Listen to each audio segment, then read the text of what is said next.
Bago ko umpisahan, nais ko muna mag-iwan sa inyo ng isang katagang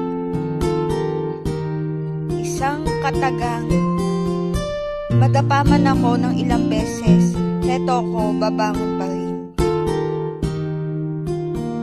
Sapagkat naranasan ko ang sumuko na sa aking mga pangarap.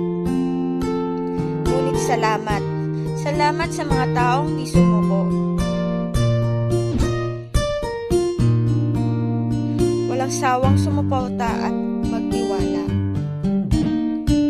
Ngunit bago ang lahat, sino ba ako? Ako lang naman si Camille Vargas Caballo. O tawagin nyo na lang sa palayaw na Camila Ocaus, huwag sa aking apelyido. Isinilang ako sa lalawigan ng Bicol at sinasabing lupa ng Malacca. Noong buwan ng Hulyo, 16 sa taon na 1990 sa araw ng Biyernes. Ngunit heto, may nais muna akong ipabatid sa inyo. Ako'y 21, bunso sa mga supling nila Mercy at Perfecto Caballo, magulang na mapagmahal.